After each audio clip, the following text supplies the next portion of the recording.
Early Morning Catechism. Today we are going to explore the first of our world religions. We're going to take a look at Hinduism. When we think of Hinduism, we think of the far eastern part of the world.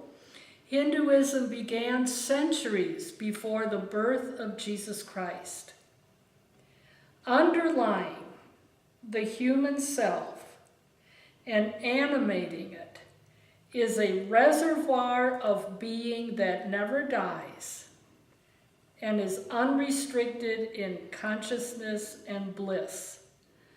The center of every life is something called Brahman, capital B-R-A-H-M-A-N,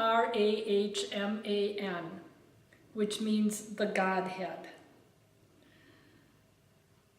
However, Hindus believe in lots of gods. In fact, I read that they have 330 million different gods and goddesses. Is each one a god, or is each one a manifestation of one of the characteristics of God? And those gods can be pictured as human beings, or they can be pictured as animals. So if you go through a Hindu shrine, you may see a statue of a monkey or a statue of an elephant, and perhaps that elephant represents the strength of God. There are, however, three main gods, three most important gods, and those are Brahma, Vishnu, and Shiva. And there are stories about them, and they form kind of a trinity of their own kind. This word up here is what I told you before, Brahman being the center of every person, the Godhead. And so we have this trinity and all kinds of manifestations of it. Here is a picture of Shiva, and if you look closely, you can see that this part represents the male characteristics, this part represents female characteristics. It's all part of the same God, and if you look at the center face, that God is impersonal. In their religion, we don't hear about personal relationships with the gods. What we do know is that a Hindu would want to be pleasing to the gods and would want to live the highest form of life possible. So Hinduism has within it a caste system.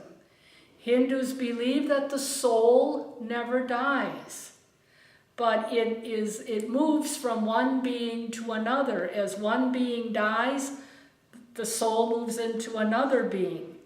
In the caste system, people are at different levels. If you live a good life, when your body dies, your soul goes into a higher form of life. And so in the caste system, you can see there are really 5 levels. The seers are the spiritual leaders. They are like prophets. They show people how to live. Then there are the administrators who take care of things like governing. Then there are the producers. They are the artisans and the farmers. Then there are those who do work, the servants and the laborers. Finally, at the bottom of the scale is a large group of people that are so low that basically people don't associate with them. They are the untouchables. And so the Hindus believe in this principle called reincarnation, whereby the soul can move from one level to another after a person dies, depending on how well that person lived his or her life. Reincarnation is an endless passage through the cycles of life and death and rebirth. The Hindus believe that nature is sacred because when the soul of an untouchable would not go to a higher level, it would go to a lower level, it would be born into an animal. So the Hindus respect all animals. Most of them are vegetarians. And also in terms of nature, the Hindus have a great respect for water. The element of cleansing becomes very important in their religion.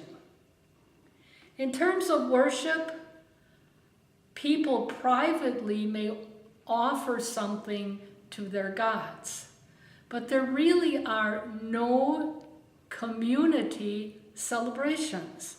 Even though there are lots and lots of Hindu shrines and temples, worship is a private affair except for 2 times, weddings and funerals. So as we conclude, you might ask yourself the question, is there anything about Hinduism that is similar to what we do in Catholicism? And what are the differences?